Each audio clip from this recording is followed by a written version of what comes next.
I think I need another cheeseburger. Oh, like a population of one. Listen, yeah, that's right, motherfucker. I don't have any beer in my house. This is vodka, Grey Goose. It was a gift from my boss around Christmas. I'm just now getting to it. And peach pear LaCroix. You're right. All right. Okay, Criticize me all you want. Oh, you guys mock my fucking White Claws all day and a night. And that's basically what you've made yourself. You've gone out of your way to make yourself a White Claw. Way to go. Congratulations. Enjoy. Now, I just don't know how somebody like you ends up with 0 beer in the house. I think the closest I've gotten in my adult life to having no beer in the house was down to 1 Coors Light. That was and I was panicking. I was like, flicking my nipples. Like, what are we going to do? Is the beer store open? Oh, it's 8:45. They close at 9. Can I get there in 15 minutes? And then I made it. Because I don't run out of beer. I don't know how. This is the first time in a long time. And I didn't drink Monday, Tuesday, Wednesday. And I just didn't even I thought like, I'll get off work. I'll go to the liquor store. I'll get there in enough time to enjoy a couple tall boys and whatever else the liquor store has to offer. I'll come back and I'll cook dinner and I'll clean up and I'll spike my hair. Didn't do it. I'll put on some deodorant. Didn't do it. I'll put on a nice collared shirt. Didn't do it. And I'll get ready for the podcast. And nope. So that's fine. Whatever. You know, I judge people who buy single tall boys at the liquor store. It's just like such a... I mean, maybe in the city it's not a big a deal, but I just... Anytime, when I go to the liquor store, it's out in the middle of a field, essentially, built next to a 18th century fucking brick cottage. And there's just like somebody walking in there with a fucking, 22-ounce Bud Light clank. Yeah. Like, that's it? That's what you're getting? That's your thing? You're talking about people who buy those as singles, which, by the way, those people aren't right for your criticism, by the way. You're an asshole. But what I'm saying is I just enjoy having them on top of the beer order or beer purchase that I make. So I get a case or a 30-pack or an 18-pack or a 12-pack or a couple 6-packs or a mismatch. And I usually buy a couple just for the simple fact that I like having a couple tall boys in that fridge. Ooh, it's a good sight, man. Makes my loins tingle. And then I flick my nipples. I'm like, ooh, look at that. That's the right move. The other one I judge people on is when they buy the mini bottles. Like, why don't you just get the whole fucking bottle, man? Like, you just bought 6 quarter pinters. Why? You could have had at least a pint that you could have divvied out on your own. Or do they not trust themselves and they think if they buy the bottle they drink the bottle? Maybe they just want that shot right there. Okay, so I was about to say there's this Johnny Depp movie, and I want to preface this with it's not Nick of Time. It's based loosely off of the writings of Hunter S. Thompson, where he goes to Cuba. And it's within the last 6 or 7 years. Have you seen this? Probably not. I don't know. I mean, I think the only Johnny Depp movies, honestly, I've seen. I think I could probably name all of them. I have seen Lawnmower Man. Was it Lawnmower Man or was that something else? It's one where he gets sucked into the computer and he's like fucking. It's like the Matrix before the Matrix. Johnny Moronic? No, that's Keanu Reeves any which way. It's Johnny Mnemonic, not Johnny Neurotic. Johnny Moronic. All the Pirates of the Caribbean movies, that Lone Ranger movie, Edward Scissorhands, obviously, yeah. Factory. But yeah, that one was just I don't know. I think he owed Tim Burton a favor. You seen Donnie Brasco? No, I haven't seen Donnie Brasco. Oh, have you seen Blow? I have seen Blow. That was the other one. That's the last one I was going to say. Damn it. Of course. Rum Diary. That's it. Have you seen Rum Diary? No. It's decent. Anyway, the point of it is he's down in Cuba as a journalist, and someone who is there on the publicist's behalf confronts him about drinking 167 minis. How the hell did you manage to do that? He's like, well, you see, I finished one. I just drank the next one. 167 minis. That's a lot of alcohol. Because each one of those, 4 of those is a pint. Yeah, I thought one of those was a shot. Well, 2 ounces, right? 1.5 is a shot, but I mean, Okay. splitting hairs here. I don't know. I don't fucking know. Where's Alan when you need him to fucking By knock the us? way, that's right. Middle class holes, Murr and Foxman. Alan got the trots, and he wasn't hot to trot. Well, kind of. I guess it's not cold when it comes out. Anyway, he is not joining us tonight. He's a little under the weather, and I was promised that we would leave it at that. Murr, do you want to grant that promise? What else? Okay, what else is there to say? Like, guy's shitting himself. Is that it? Is that what he didn't want people to know? Is that he's shitting himself? He's shitting himself. Okay, it happens. People You're making it seem as though he's pooping his pants. Well, I mean, he's in a facility. He wants to stay close to the facility where he can shit himself without shitting himself. So essentially, he's just he's got the Hershey squirts, man. What are you gonna do? I feel as though that he's nervous about the fact that when he's around us, he can't control his laughter. That's we're true. We're so goddamn funny that he's just like, oh god, I'm one good fucking gust of like here it is. This is my you're one good Alan like away from. Gotta be a little higher. It's gotta be higher. It's gotta be, yep, it's gotta be the mix of them. Right, 3, 2, 1. Okay. Yeah, and then boom, and then yeah. Just I mean, because we're incredibly funny. So, all right, folks, you get the two of us tonight. I might depressed if that's the case. Buckle up. I feel sad right now. And not just buckle up. Buckle up as if you're not in the passenger seat. Buckle up as if in the middle and the back. You know, which is probably the safest place to be in a car. But put that seatbelt on. I always sat middle bitch because I know I'm the tiniest. I didn't feel like arguing for shotgun whenever we went somewhere. And I knew that it was going to be an argument like, I ain't sitting, I'm too big, my knees getting... I'm like, I'll sit middle bitch. I'll take the hump. No, when you sit there, 1, there's no shoulder strap. 2, you've got a nice launch pad right between the passenger and the driver's seat. So if somebody does hit something head on, you are launched like a fucking Tomahawk missile through the front windshield. That's how that goes. There's no headrest, so if you do stop or go too quick, whiplash immediately. The middle seat is just extra space. It just happens to not be taken up by a human unless you got to cram somebody in the car. It's statistically the safest. That's what I was told. Middle class holes, everyone. Murr, Foxman. All right, so wait, you had mentioned before the show, you were like, if we don't have an opening, I got something about Jim Palmer. Did you come across the jockey ad and see his package? You were like, God damn. Well, I did do a little bit of a deep dive on the Jim Palmer jockey ads because he actually mentioned it. What is Jim Palmer, like 72 years old now? And he's obviously not aging super well. He had when did he have a facelift? He had to have had a facelift. Oh. And if anybody doesn't know who Jim Palmer is, Hall of Fame, Baltimore Orioles pitcher, 70s, 80s, tried to come back in the 90s, broadcaster, been with the team for like 60 years, so he has to be in his 70s. You're asking me about when he had one facelift? Bro, this is dozens. Okay. I mean, I know it's not like a secret that he had at least one, so I didn't know how many he's had. But now, dude, I just assumed all celebrities and anyone that's in front of the camera for years upon years, unless you're like fucking Harry Carey or I don't know, Will Ferrell. There's certain people that just don't give a fuck. But I think like a guy like Jim Palmer, who was once a male model, they all do it. Of course, I saw Rob Lowe at the fucking Celtics-Knicks game last night, and that guy looks like he did in what was it with Pony Boy? not the Lost The Outsiders. Boys, Outsiders. Well, no, I've actually heard Rob Lowe talk about it, and he says he's had some cosmetic injections, but he's never had any cuts done. And he got into an endorsement with face cream companies at a really young age. So he said he's just been using that stuff like since he was like in his early 20s.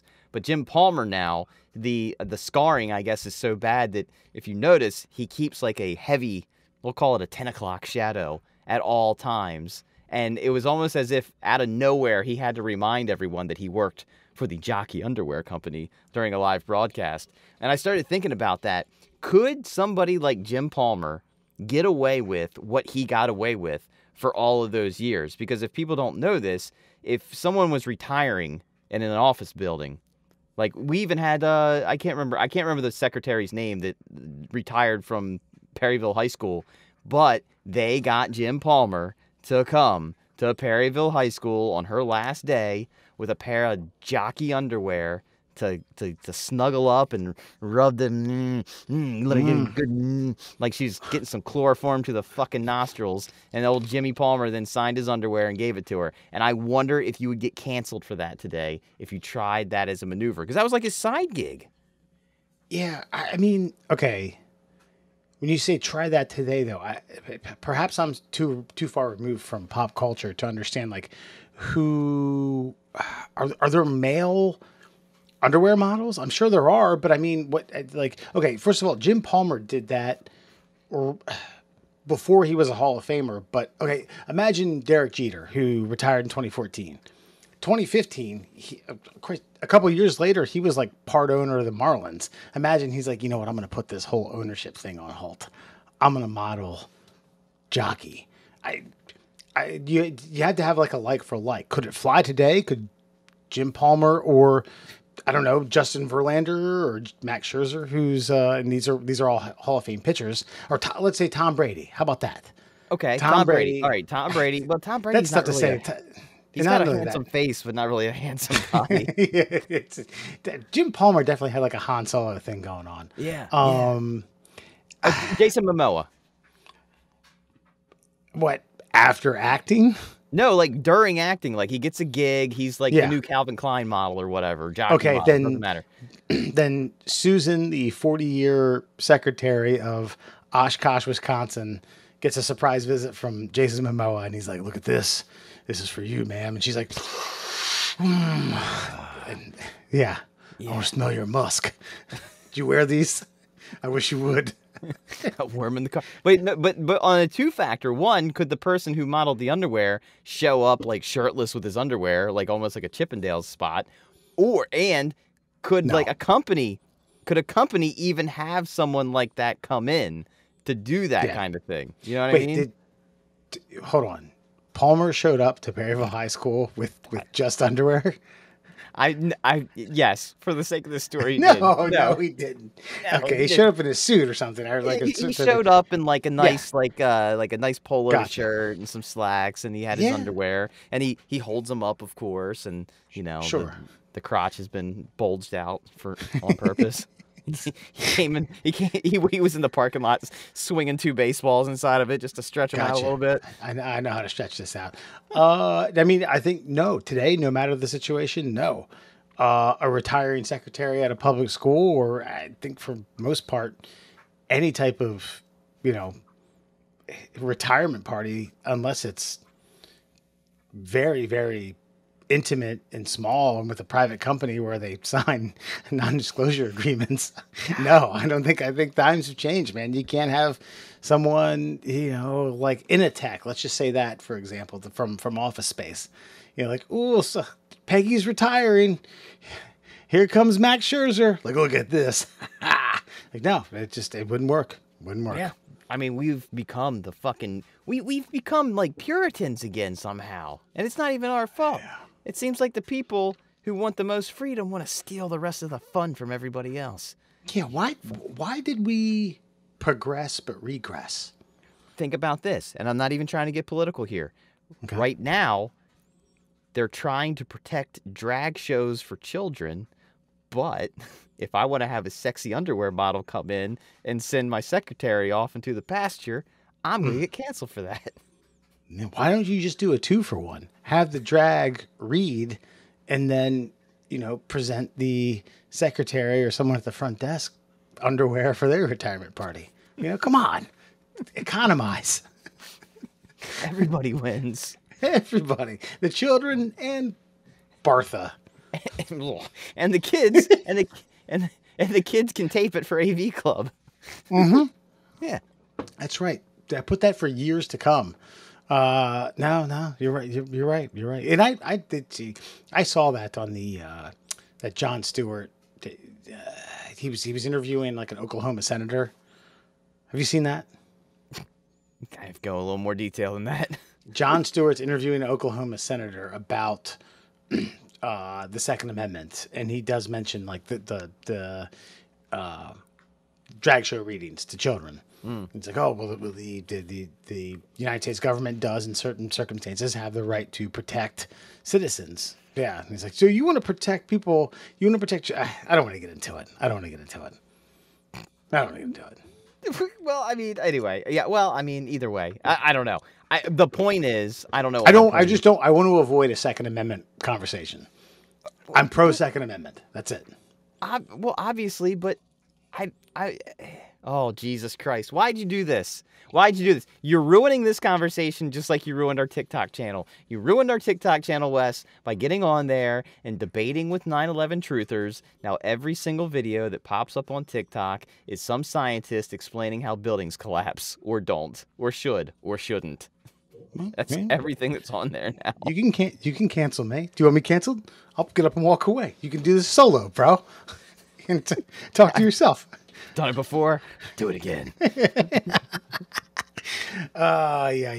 All right. Let's pivot here. Little League. What do you think about that? I love Little League. I think. Yeah, Christ, everyone thinks this. This is an ingenious measure. This is out of just over the bridge in Philadelphia suburb. They don't give the town. Deptford Township. The Little League organization there has created this thing where parents who yell at umpires then have to go into the umpire program. They do three. Like, I don't know, Christ, that's three is probably too many, like umpire schooling. And then they had to be an umpire. Put your money where your fucking mouth is, you mouthy parents. Yeah, dude, I've seen some parents already. It's in my little bit of, exposure to organized sports with youngsters. And man, dude, like, I don't want to mention too much of where I've seen this, but just like the kids' dads. Oh, okay, I'll say this. We take William to a little runners club, okay? So by age group, they run. He has to run a half a mile. Well, the 5th graders were running a mile, and Dad is just like, "You better run faster. You're not on pace. What are you doing?" I'm like, dude, this is a fucking Sunday fun run. The kid's like 9 years old, and by the way, Wes, he ran a 6:30 mile. How much fucking faster can a 4-foot human being run? God, dude, are you training the next 1,500 meter silver medalist at the 2040 Olympics? Christ. Yeah, but I mean, I do agree with this because I see parents getting all fucking uppity, and it's like, again, if you think you can do better, I mean, what's the alternative though? Like, what do you not let the kid play Little League? I mean, or the parent is completely the parent just shuts the fuck up. You don't have to be involved in this, but if you partake in the, being critical of the umpires, then you have to do this. So just shut up. Yeah, well, that's not going to happen, and it's just not going to happen. And I mean, yeah, no, I can remember when. Hold on. Were you asking if the Little League then engages with the parent to then not participate in this, but like, hey, these are the rules. You yelled, you have to do this, and the parent says, no, fuck you. I don't know. They don't show up. Well, I mean, because which is probably better for everyone anyway. Exactly. Well, I mean, do you ban the parent from the sporting event, or do you like pull the kid out of the actual game and say like, well, your kid can't play until you do this or what? Because that's not fair for the kid, because that kid's probably going to get it worse at home if that's the case. But well, no, I think you have to threaten the child's participation in this. If the parent doesn't want to do this, and mind you, it's 3. They called them 3 umpire schooling tutorials.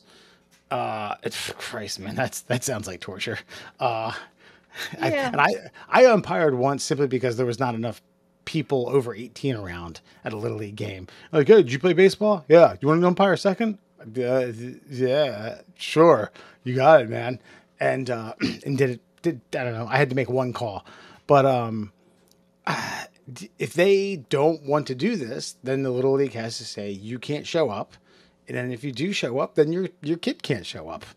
I mean, hey, rules are rules, bro. I know, but I just hate the fact that, like, obviously the kid's got an asshole parent, and then it's like you've got this one instance where maybe they're around a positive male role model in their coach, or female role model, whatever. They've got a positive adult role model in some capacity, and then you keep them away from that because the parent is such an asshole. And so because the parent's an asshole, the kid just grows up fucking stabbing people in convenience stores because they didn't get to play fucking baseball. Then the kid has two options, the way I see it. Yeah. Okay, I was waiting for that. The kid can run away from his family, which, that's an option. Or two, he can understand that his fucking parent, and you keep saying dad because you're being sexist. You assume that it's only dads are like, because it is. It is only dads. Like, you might hear like a mom be like, oh, come on. Okay, that's it. I mean, if you can't handle that, like that, to me, that's not an umpireable offense where you have to go to umpire school and fucking do the next game. I mean, dads are usually like, hey, fuck you, man. That was fucking, and starts calling balls and strikes in the stands. Well, then you can grow up with the understanding that your dad's a dick. Okay, maybe they should have that school. All right, fine. You don't want to ump? Then your kid's got to come learn about how much of a prick you are. Maybe the dad can do like a tandem type thing, like anti-dick dad rule school. Where they learn how to not be a dick? Well, you get the Cliff Notes version, and then maybe upon further evaluation, this is like a lot of money getting dumped into this. Oh, we offer 3 types of programs for you because you yelled at an umpire once. It is New Jersey. They have a lot of money. Bottom line is this, though. I mean, you're sitting here like kind of scoffing at like, oh, they get 3 umpire classes. You don't need 3 umpire classes. You go to a fucking whiteboard, you draw a box, you say, this is the strike zone. You stand back here, ball hits here, strike, ball hits here, ball. Mm-hmm. Got it? Got it. They tag them out. Maybe first go around, you don't have to be the head ump behind home plate. You're behind second. You just call out, safe, infield fly rule, runner interference, yada yada, but you're not calling balls and strikes. Then you go back to your seat, and then if you're like, "Yay, come on, if you had one more eye, you'd be Cyclops." Like, all right, you're now home plate umpire. I've never heard that one. That's good. Dude, when I was growing up with Little League, though, we had Rising Sun Little League had the best fail-safe for this. And I'm not being insensitive. I'm just saying the facts here. We had what we will call in the year 2023 a mentally challenged umpire who pretty much umped every fucking game. The way this self-policed itself is you couldn't yell, "What are you?" Because he was. And if you said that, somebody in the stands was going to fucking rock bottom you off the top of the bleachers. So everybody just kind of minded. And then render you.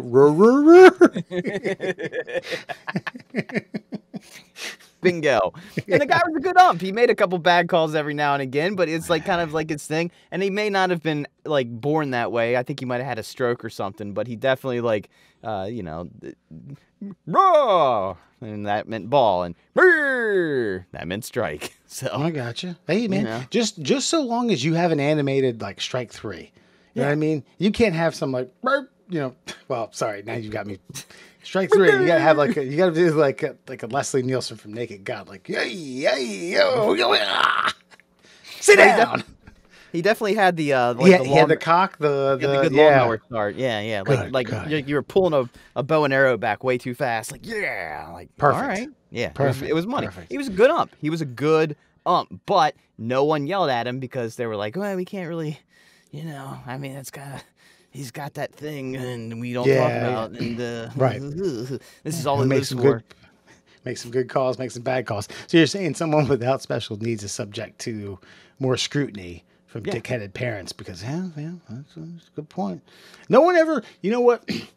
Guy calls a guy. I can't be this sexist. Okay, why are we doing this to her? Why do you keep doing this? Like, because there could be female umpires. Could be. Person calls a good game. Yeah. Potentially. Right, so the royal guy. I bet they date the same type of folk.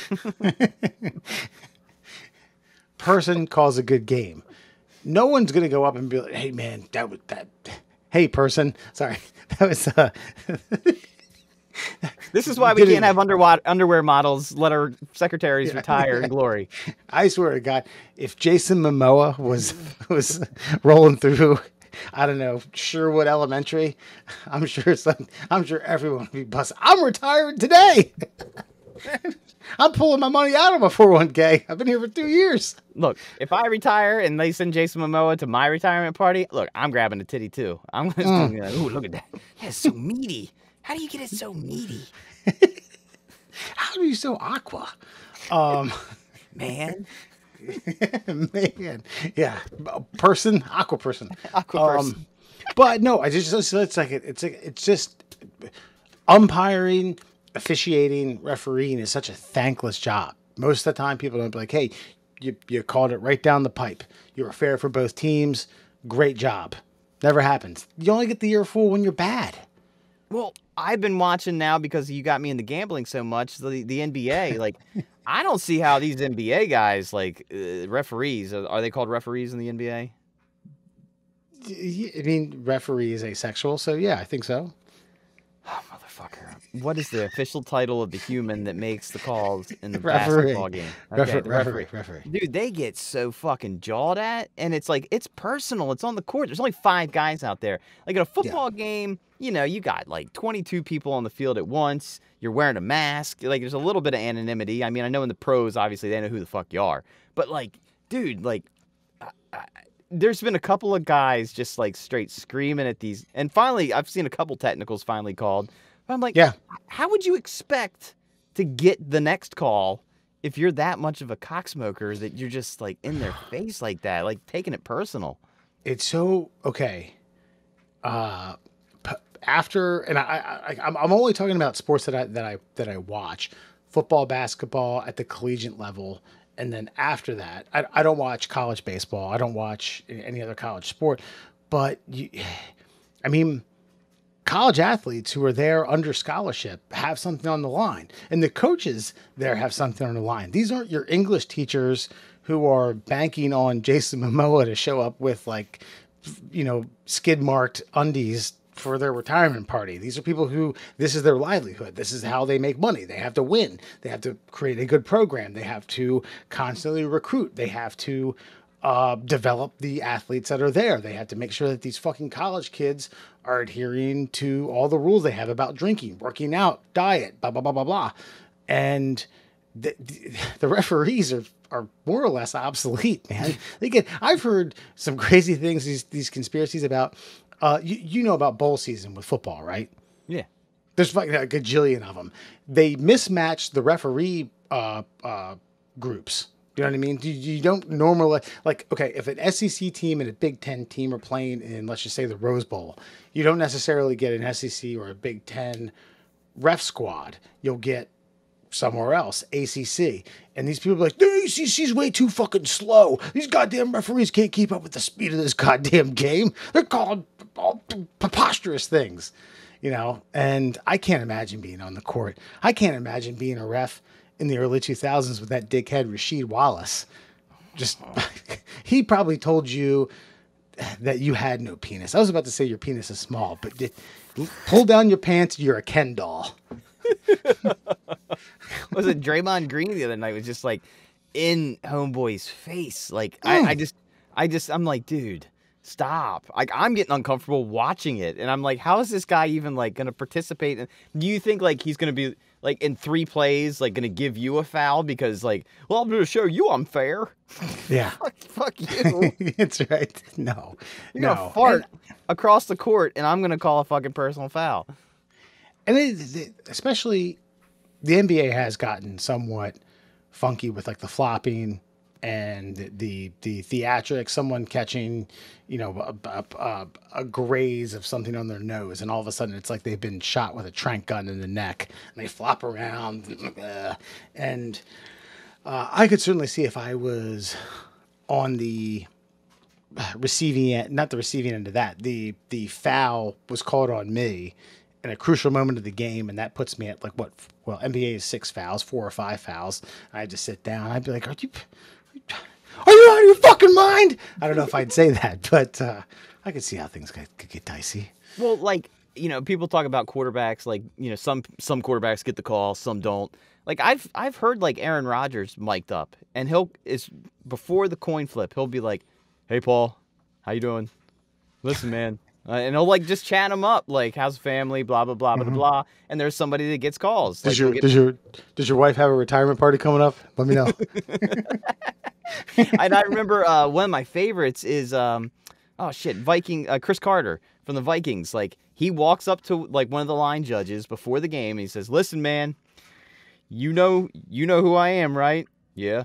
I'm going to do some crazy shit out here. I'm going to do something that you don't think a human being can do, but I promise you I can do it. So give me just give me the benefit of the doubt before you throw that flag or make that call." And he has this beautiful one-handed, double-footed toe tap on the sideline, and the ref just looks at it and calls it in. Yeah. And he's running away. He's like, I told you, man. He's like, he's just nodding his head like, yes, you told me. Yes, you told me. What Chris Carter failed to mention is like, last night what I'm about to do on this field is utterly inhuman. Last night I sniffed enough coke that probably would have killed 99% of everyone that you know. I'm here today to show you. Chris Carter was the original Odell Beckham Jr. but better. All right. I think it's time for that little jingle in our hearts, that little flick of our nipples that everyone likes. It's called Friend or Foe. That is correct, Wesley. I'm going to read a news story to you. See if you agree or disagree. Friend or foe? Now, this seems very boring on its face. However, this has huge implications for the lifespan of human beings. Scientists have tweaked yeast cells to age slowly, and there's proof that it works. In a new study published from the University of California, San Diego, they claim that they've developed a smart aging process that increases the lifespan of yeast cells by a whopping 82%. This is by far, quote, the most pronounced lifespan extension in yeast that we've observed with genetic permutations, said researchers and dorks and geeks and nerds. They achieved this feat by reprogramming the gene regulatory circuits in the yeast cells to control the aging process. Now, why is this important? Well, cells of all sorts of organisms have these regulatory circuits, including human beings. So if they can slow the aging process by 82% in yeast cells, imagine that they could slow the aging process in human beings by 82%. So, friend or foe? Should scientists continue to dabble in the aging process and stop humans from dying at 80 years old and advance them all the way to 160, 170, 180 years old? Wes? Oh, I mean, okay. I have somewhat of a long answer, but my short answer is this. All right. We've been doing this for roughly 100 years now. The medical revolution, if you look at average lifespan from, I think it was like 1910 to 1960, it nearly doubled of humans. And that's advancements, medical advances. Even things it's as simple as like arthroscopic surgery all the way up to radiation, chemotherapy.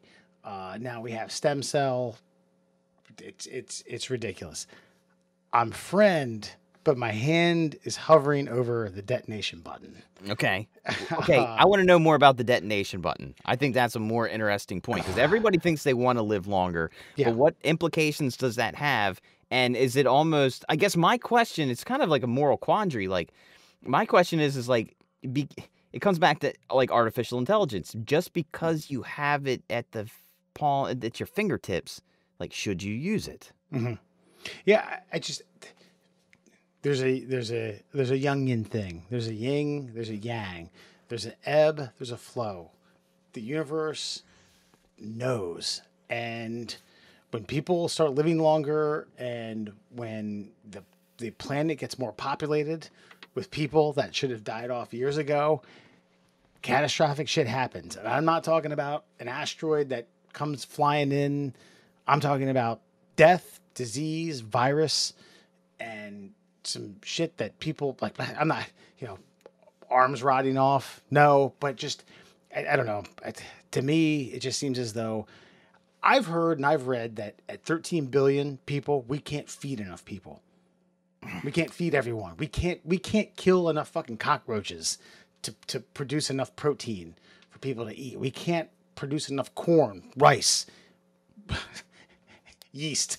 But but this is the thing. This is where I feel like it gets interesting, though, because generally speaking, the people who want to live the longest are the most selfish and usually don't have the most children. So you end up with these assholes who have access to the longevity process, if you will. And so essentially, the people we want the world to recycle never get recycled and just stick around longer and longer. And it's like almost like, thank God that guy died, but now they don't die because they stick around for 200 years instead of the fucking 100. Like the George Soroses of the world. Like, whatever you think of George Soros and what he does, he definitely fucking dabbles. He definitely sticks his finger in the fucking ointment and fucks things up one way or the other. He changes the game in some capacity. That guy looks like the Crypt Keeper. He looks like the Crypt Keeper fucking, like, covered in wax and melting. It's disgusting. and so that's the first guy that's going to get the yeast cells injected into his bloodstream and fucking live for 200 extra years. Not me, not you, not somebody worthwhile. And so I think we can safely say that, okay, I'm 40, you're 42. 43. Sorry. Okay. I don't know. I mean, when this becomes human trials, we're talking probably 15 or 20 years. At that point, I don't know. I mean, this isn't for us. This isn't going to be for us or our generation. Probably people before us and people who are just being born and people who aren't born now. And do I really? Okay. I've taken a new approach to life. I really don't give a fuck about that after I'm gone. I want to be a good citizen. I want to not throw plastic down a sewer drain. I want to, reduce, reuse, recycle. If this takes place after I'm gone, do I care? No, what do I care? I'll be dead. But I just want to be the first on record to say, I'm warning you. You're playing with fire. Yeah. You're playing with fire. Well, this next generation is the generation that's not having any kids. That's my point, is that this generation, we talked about it right at the beginning. This generation is the generation that has stopped us from having Jim Palmer come to fucking secretaries' retirement parties. Yeah. This is the generation who wants little kids to have drag shows at public elementary schools and doesn't want us to have fun at our office parties. Like, that's this do we really want them living for an extra 200 years, influencing the world and deciding, okay, imagine Hitler had the yeast cells. Think about that. How about no term limits? Like a Mitch McConnell going from 2 centuries. Strom Thurmond fucking like doing a two-year fucking filibuster. Yeah. So I'm faux because if you want to live longer, there are natural steps that you can take. But when science starts to get involved, like, that's when things get weird. Okay, so is radiation and chemotherapy not getting involved? It's taking out something that probably shouldn't have been there in the first place, I guess. It's a treatment. It's not a... Yeah, I get what you're saying, but like, this is like this is like a gene therapy. This is like, how far are we willing to go, I guess, is the point. How far are we willing to take things? You pose a very great question. That's kind of where is the line drawn in the sand? I think this is toting the line very, very thin. Because this is like, I don't want to see anyone suffer. If you have cancer, do everything in your power to alleviate and cure yourself of said cancer. This seems to me like, I don't know, dipping your toe in the fountain of youth. This is like Indiana Jones, like, oh, he chose poorly, like type shit. It's I'm like stumbling over my words because there's so many, like, there's movies, there's sitcoms written about people living forever. Yeah, well, but the problem is going to be is like somebody like Pfizer or fucking Moderna is going to get their hands on this, and then they're going to decide who gets to have it. Is it going to be covered by insurance? Is it going to be out of pocket? So again, the assholes get to live forever. Everyone who's struggling and trying to scratch by to survive is going to get a 60-year life sentence, and everybody else is going to get to go on double that and spend 10 times the money on just fun that I don't get to have. So maybe Yeah. because I know I don't get to have it, I don't want anybody to have it. Yeah, the first crack of these people are going to be rich. No, how about like petri dishes that create organs that are yours? You don't have to rely on an organ donor from someone else Yeah. that your body may reject. Yeah, I'm fine with that. Okay, I mean I am too. I'm not said that and you wouldn't be. I don't know. I don't think I've ever met anyone that was like, "Hey, hell no." Sounds weird. Look, I think putting someone else's organ in you and then having to take anti-suppressant drugs for your life is fucking weird. But Not just weird. remember, It's you're surviving. I'm a massive hypocrite too, because if this was like ready for human experimentation tomorrow, I'd be like, all right, yeah, I'll take some. Give me, yeah. Just rub some on my rear end. Do I have to do it? Can you do it? What age though? Okay, let's say this.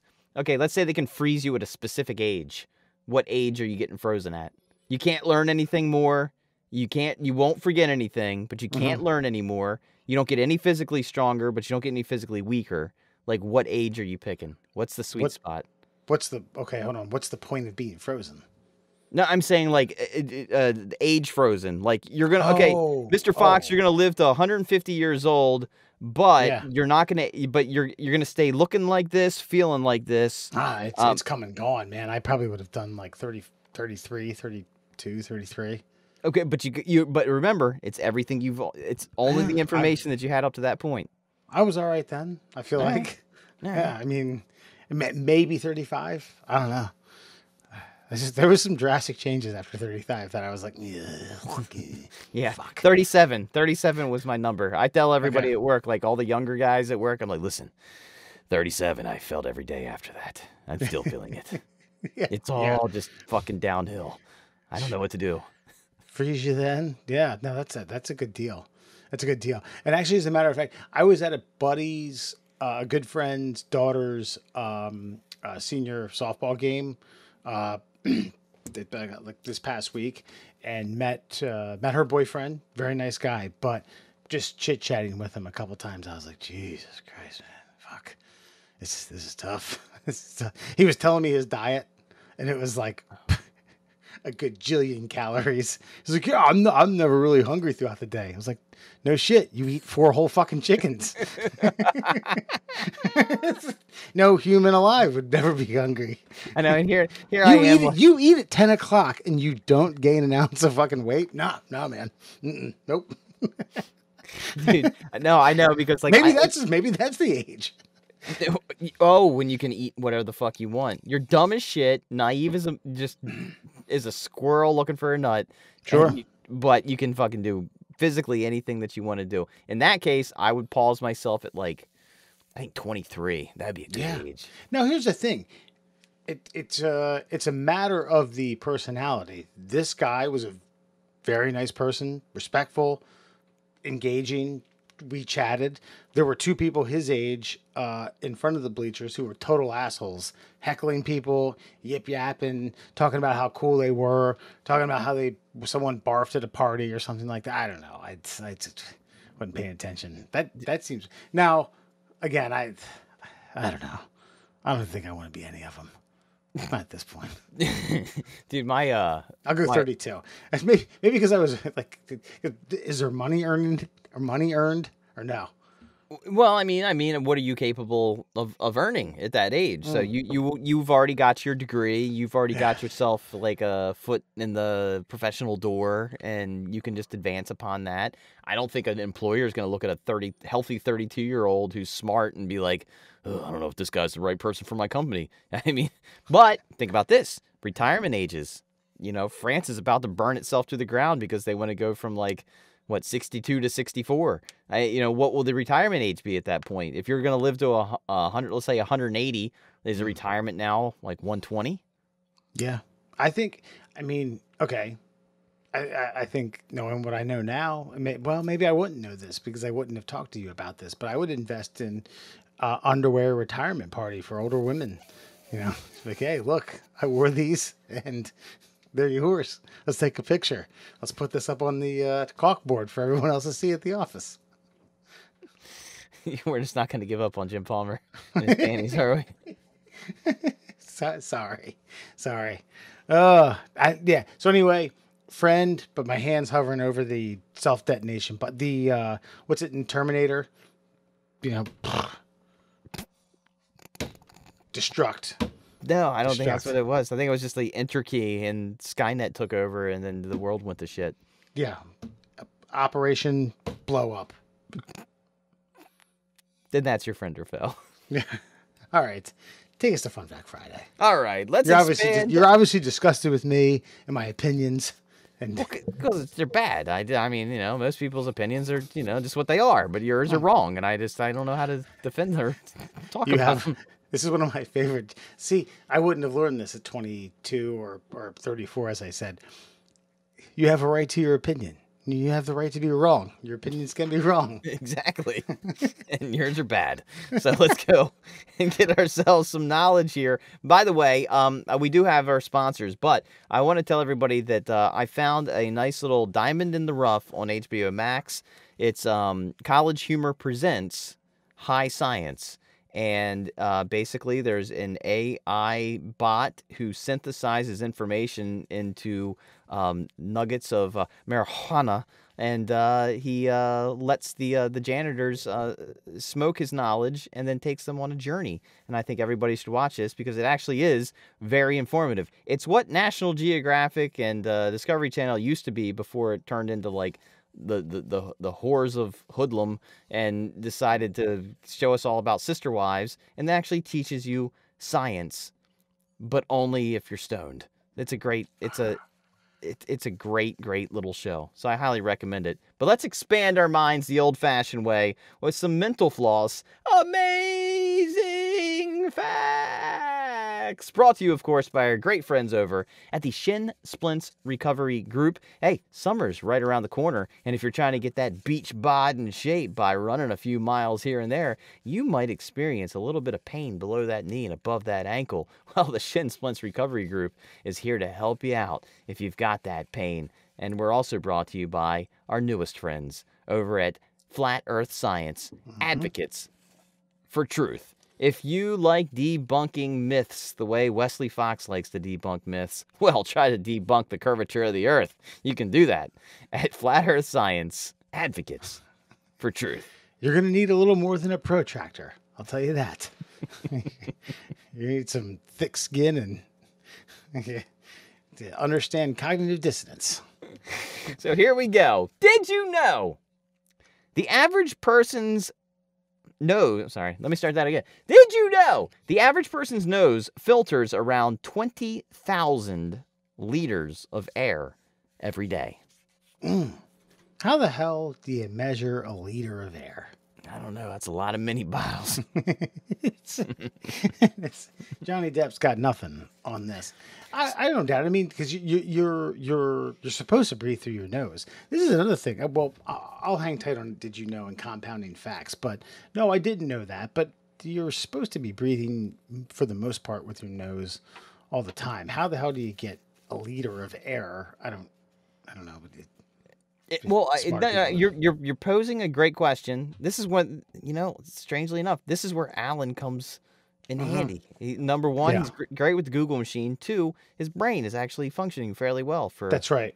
For a man of his Mount St. Joe's education would be able to be like, oh yeah, this is how you measure what you dumbasses quantify as liquid into in air.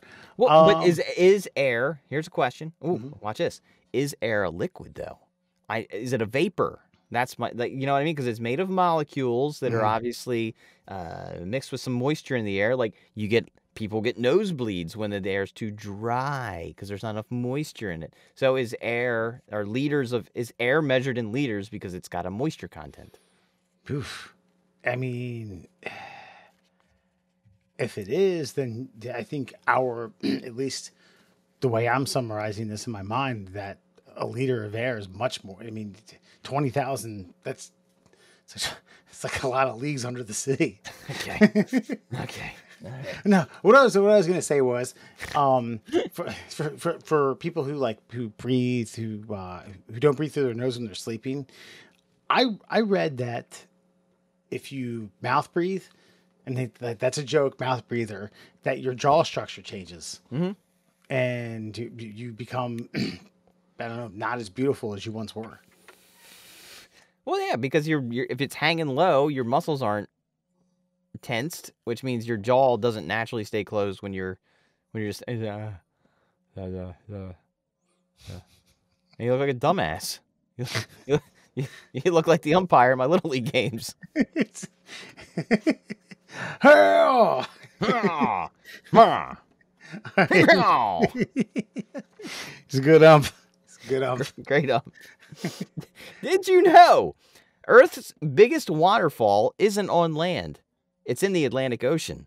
Cold water on the eastern side of the Denmark Strait, quote, falls 11,500 feet below the warmer water on the west, creating an underwater waterfall. See, this goes into our quantifying air into liters. This is bullshit. This is some scientist way of being like, I'm smarter than you. Look at that. The colder water goes down 11,000 feet. That's nonsense. The tallest waterfall above sea level is in Africa.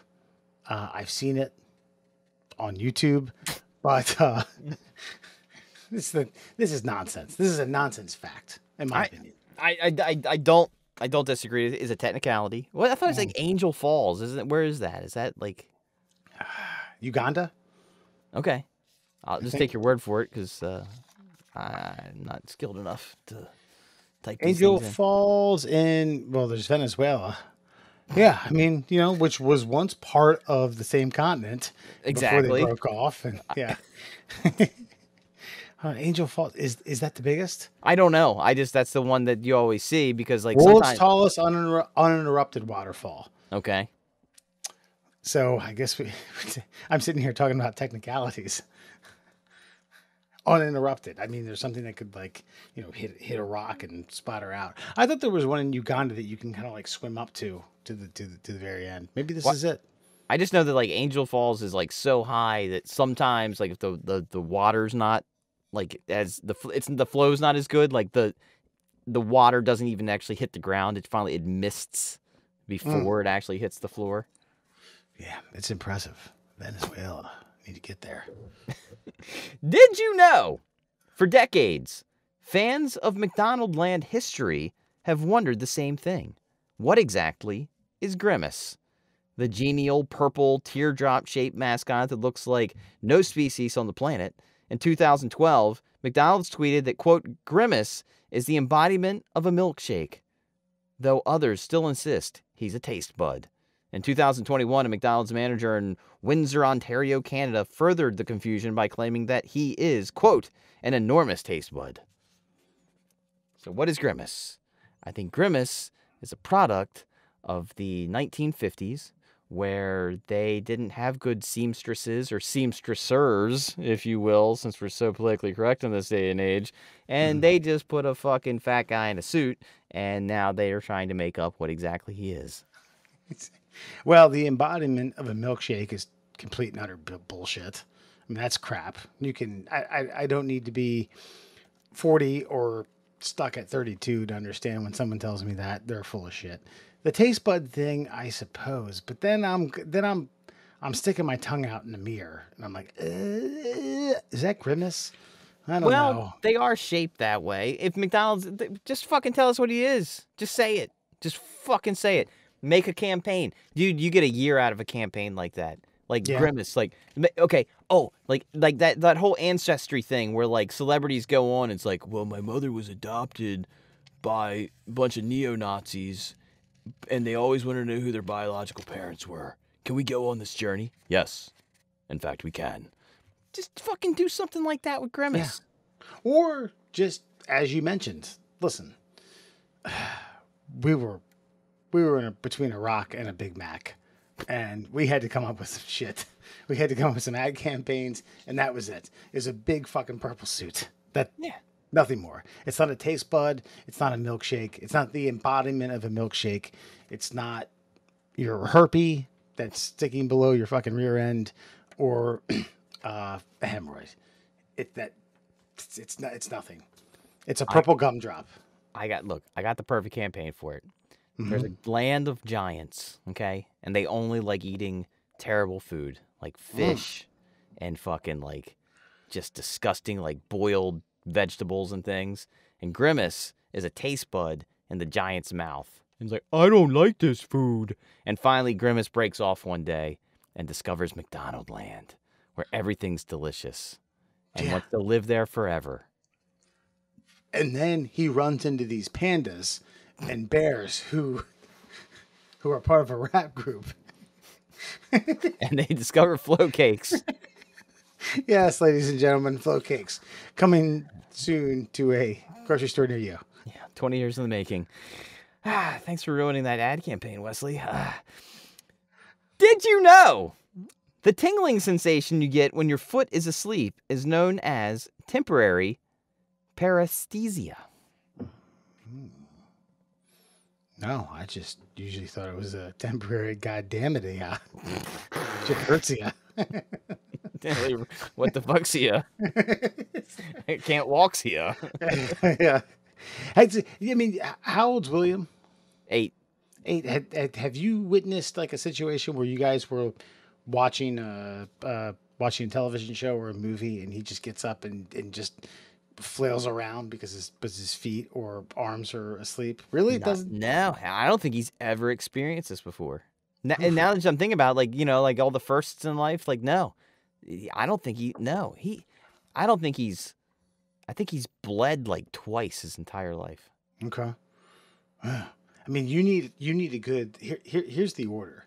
You need a good, like I said, my foot's asleep. Usually I found out when I was taking a dump when I was about 5 or 6. I sat there with my elbows on my quads for 30 minutes and then was like, ooh, this is weird. And my mom explained it to me like, you can't do that. I was like, I didn't do anything. Like, yeah, I could see the giant fucking hockey pucks of redness on your quads. You're an idiot. And then like a cramp, like a muscle cramp. Again, he's 8. Like No, I didn't experience my first real deal bona fide, like I can't do anything muscle cramp till I was 15. Yeah, I'd say around there. And the only reason I felt that is because of soccer. Like my legs were getting so big that I was like, "Ooh, watch this," and I flexed the shit out of them. And I was just like, yeah, look at that leg muscle. And then all of a sudden, it just decided like, we stop right here and we stay here. Actually, we're gonna go retracting. We're gonna go further without your fucking help. How's that feel? And then the girl you were trying to impress walked away. It wasn't even a girl. Nah. Dude sitting around the fucking lunch table. Where's Grimace at? Let's fucking get some McDonald's. And finally, we are officially recording on May the 4th. May the 4th be with you. And with that, your final fun fact for your Fun Fact Friday is this.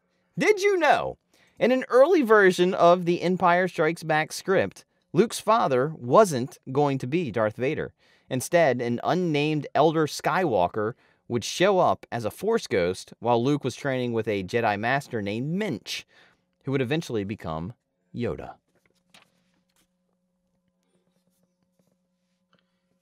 So I know what you're thinking. No, I'm not thinking. I have questions. Okay. The ghost would show up as Minch, Luke's father. No. Minch would be like the Yoda character. Yeah. And the Force ghost would show up while Minch was training Luke. Oh. Yeah, I don't know. Minch sounds like a fucking busted ass janitor to me. I think they did right. Charles S. Dutton of the Jedi world. This is like, yeah. But isn't a Minch like in like the Jewish culture like just a wise man? So Yoda is Jewish. Like, ooh, schmetza I have on me. I mean, the script is perfect. They don't need to fuck anything up. I mean, there were some things here and there with Jedi, but well, it's perfect now. But I mean, on the way to perfection, they had to, break a few matzah. You know what I'm saying?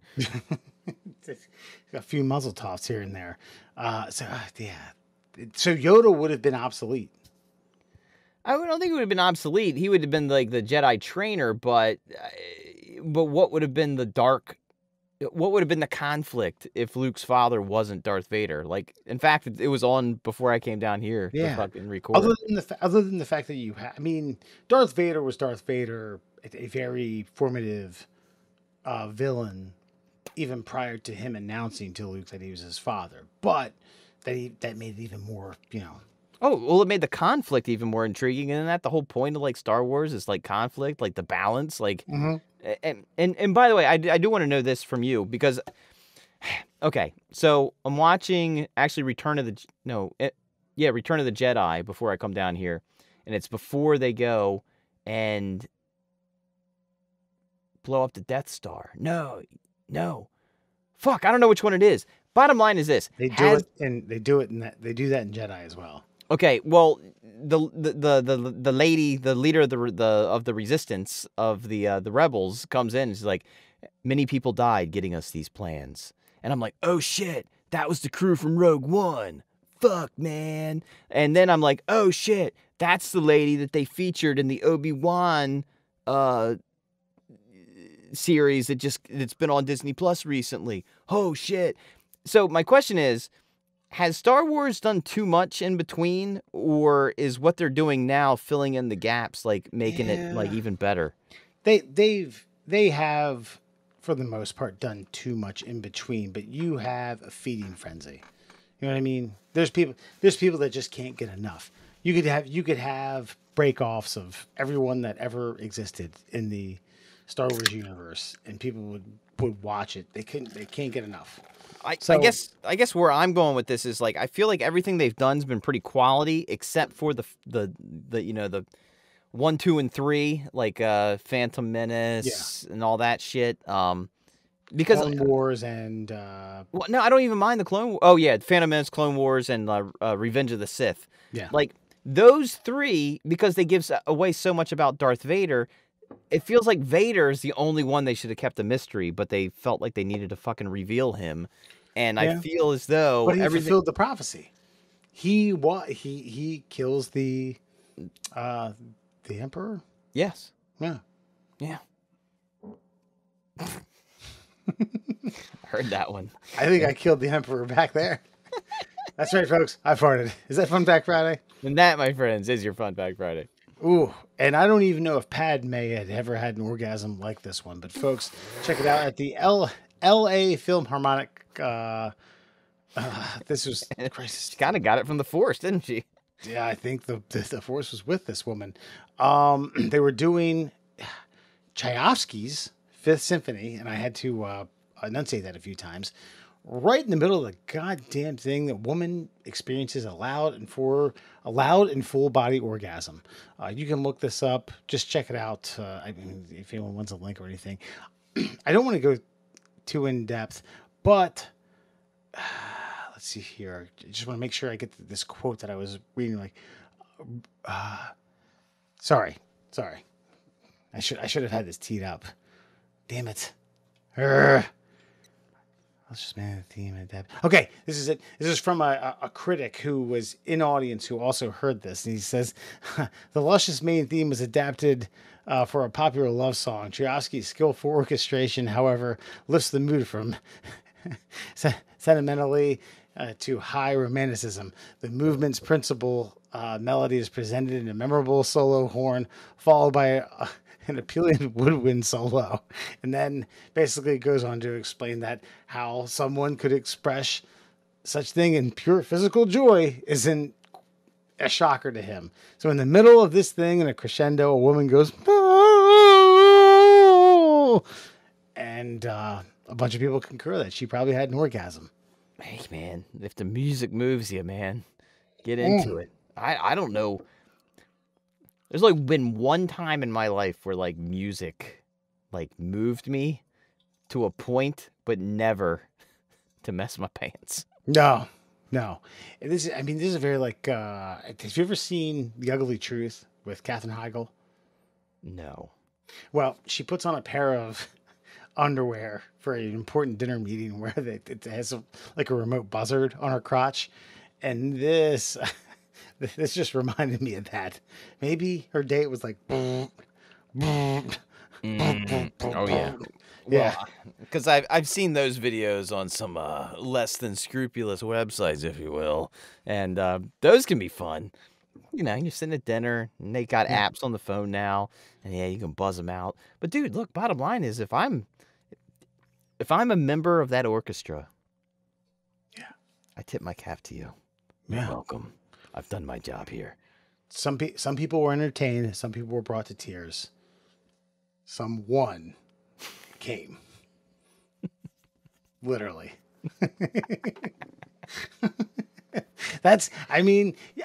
Listen. Look, I'd love to be that person. I Yeah. would love to be the person who has the ability to experience the ultimate joy in life from something that is. Isn't that the point? What's the point? What's the point of an orchestra? If Tchaikovsky could come back from his grave, he'd be like, "She gets it. Where's my yeast cells?" You're right. You're right. And I mean, it's only so often because I mean, if these people show up to an improv or something like that and it's laughing, they probably think you're mocking at them. Like, I told a great joke, and someone's like, like, what the fuck is the matter with you? Why are you mocking me? But in the middle of your crescendo piece of the, of what is it, a 260, 270-year-old orchestra, or that's the second movement, third movement. Gosh, Yeah, I know movement. so much about it. I don't know what movement it is. Yeah, you get to a part where someone's like, "Ah," and then yeah, I applaud you. Look at you. What was the measure? What was the song? What was the orchestra? His fifth movement, Fifth Symphony. Okay. I'm gonna be listening to that later. I'm gonna eat some yeast and I'm gonna fucking listen to that. Yes, I am. I'm just gonna, I'm just for educational purposes. I'm just gonna see if I can get there. It's good. Just standing with your hands beside your side. Well, see where the music takes me. See where the orchestra goes. Yeah, That's right. It's supposed to take you on a journey. maybe I'll work a woodwind of my own. If that doesn't work, there's a skin flute around the corner. Mayo, Oregon. All right, folks. This is usually where Alan fills in, but I'm going to tell you, you can find the middle class holes at tickleourtummies@gmail.com. We did get an email, and I'll read it here in a little bit.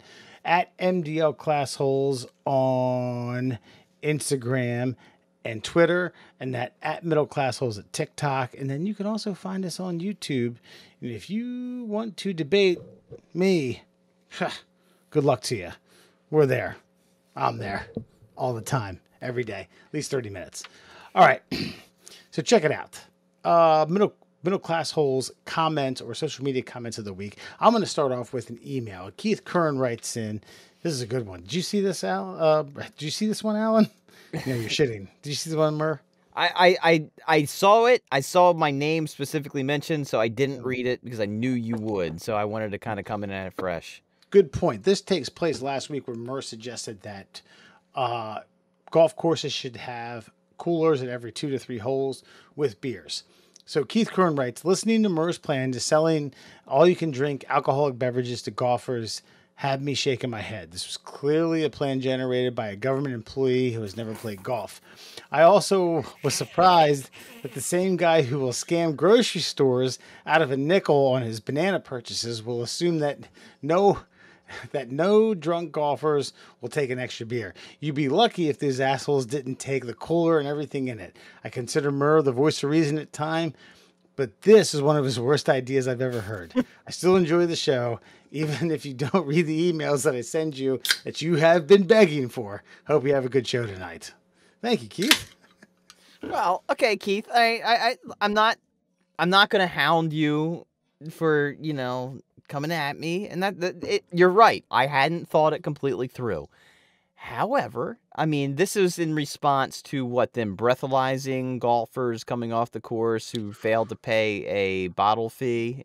That's right. Yeah. And so my point is corkage fee. Okay. So Fine, check people's bags before they come in.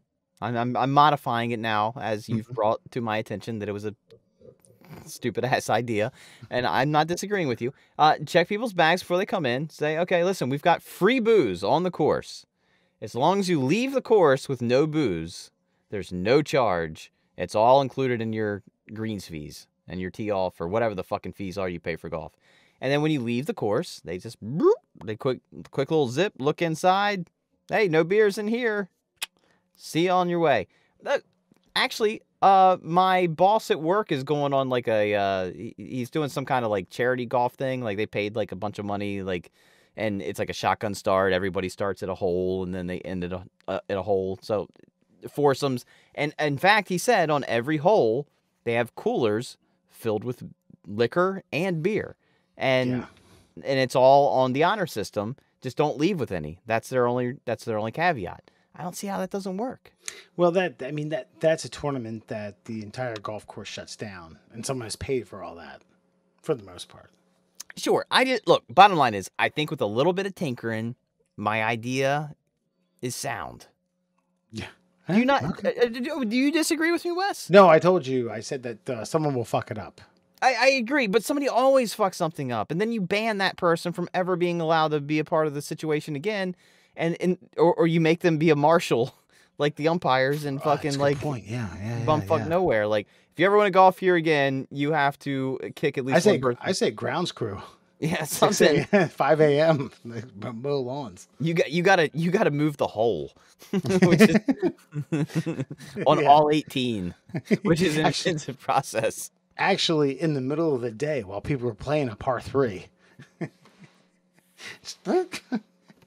Gotta suction cup that bitch out. You gotta pour the sand. You gotta Sorry, boys. Just changing the hole. Like, what the fuck? Bottom line is, Keith, I'm not saying you're wrong, but I'm saying you give me a couple weeks, I can perfect this thing. A little trial and error. I can get you some good booze on a good golf course. Perfect. Midwives and doulas on Facebook. John Rupp writes, where can I sign up for doulas? Question mark. Money sign. I'm so supportive. Meaning, AKA, I'll sit there during your childbirth and be like, ooh, yeah, yes, girl. Hot mom summer. Push. I believe I responded to this one too, and because he asked for like what he needed on his application. I believe I said we don't need an application. We need 5 comfort statements. I don't remember what I said. 5 words of encouragement and 5 analogies for pain that have to do with the human condition. What did he say? He didn't. He didn't respond? No, he didn't. Yeah. So that's a put up or shut up. People don't want to be doulas all the time. All right. White people be wild on Facebook. This is when Alan had commented about your dad never having cussed in front of you. And Crystal G writes, Alan's reaction at the end, meaning Alan being like, wow, white people be wild. Yeah.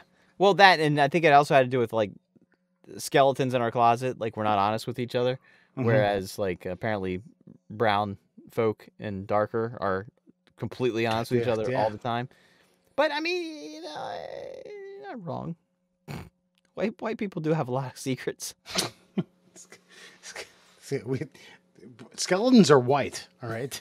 Good point. This is from a Facebook link that I wrote or actually posted about the conspiracy theory about Jimmy Butler being Michael Jordan's love child. If you had read into this at all, apparently Michael Jordan was around the Houston, Texas area about 9 months prior to Jimmy Butler being born. A writer writes in, I can't believe people compared Michael Jordan to Jimmy Butler. It's completely ridiculous. Listen, we weren't comparing the two. We were just focusing on the fact that, hey, you know, MJ was in Houston and was dropping dimes. Maybe that's not all he was dropping. You know what I mean?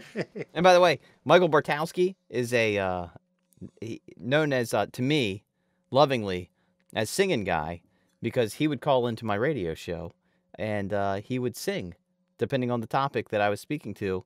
And the best, I will say this, Mike Bartowski is the greatest karaoke singer of a generation. Okay. Yeah. What the hell does that have to do with Michael Jordan? Because that's the guy who wrote the comment. Oh, gotcha. Yeah. Okay. All right. My bad. I'm speaking directly to him. I did not get that. Finally, and I say this finally, we can get into much more detail on a few other things if you want to, Mur. But Jerry's on exclamation point TikTok on TikTok. Mike W writes, R.I.P. Jerry, pancreatic cancer. This scares the shit out of me. It scares the shit out of everyone, as it should. Rest in peace, Jerry Springer. Now, do we get into the long-winded bullshit about some of the things that came on TikTok, or are we done? Well, no. Why? I like controversy. Okay. Back me into a corner. Let me fight. What do you Well, got? a couple of these, like, all right, hold on. Here we go. Here, new rollerblading. This is where you explained how Gen Z, like, okay, hold on. They used to be called fruit booters. And we said, yes, someone said that. Like what Bill Burr said, when one gay man wears rollerblades, next day everyone throws theirs into the harbor. And then you forgot the aggressive inline. Oh, that's not true. Hold on. You forgot about the aggressive inline crap. This got edited somehow. Basically, it was like you forgot about the aggressive inline name. Straight line. I'm not following here. Like inline or rollerblading was straight. Straight line skating. Okay. The wheels were straight. Oh, okay. Yeah. I didn't get along with that. we don't have to get in. What is it? Is it a bunch of homophobic comments? Is that what we're getting to? Is that what we're? No, I mean there was a guy who talked about how his that he was made fun of for wearing not just rollerblades but like what do you say? It's like a Barbie rollerblades. But then no, the big one was the Murphy the Eagle. Oh God! Yeah, listen, folks. The Murphy the Eagle. That's a bunch of okay. By the way, I've seen a recent movement that so we had a bunch of LBGTQT plus movement people commenting on the Murphy the Eagle, the mentally challenged 32-year-old eagle, male eagle, by the way, who shit out a rock, thought it was an egg. It never hatched, so the zookeepers gave him an eaglet to raise because they felt bad for him. And everybody said we were transphobic for saying that a male eagle couldn't raise a fucking... Get the fuck out. Kiss my dick. Period. There's actually a movement right now from the LBG community to separate from the rest of the letters and plus signs. Because they're like, look, we got what we wanted. we just wanted to love the person we love. We don't want all of this other movement horse shit. And I feel like the rest of the movement horse shit people are the ones who have a problem with a bunch of chuckleheads talking about a stupid eagle who doesn't deserve to have a fucking eaglet because it goes against every evolutionary biology, everything scientific that has to do with raising the next level of species for an entire fucking... You get what I'm saying? Like, kiss my ass. Yeah. Yeah, no, when I mean, I kept trying to tell these people, I kept trying to say, like, if our constant giggling didn't give it away, I'm not sure what I can do for you. There's no winning with them. They don't have senses of humor. These are the people that want to cancel Chappelle. These are the people that want to cancel Bill Burr. These are the people that want to cancel everyone that exists that has a sense of humor. Everything funny you have ever heard has been about a straight man, a straight woman, a cisgendered relationship.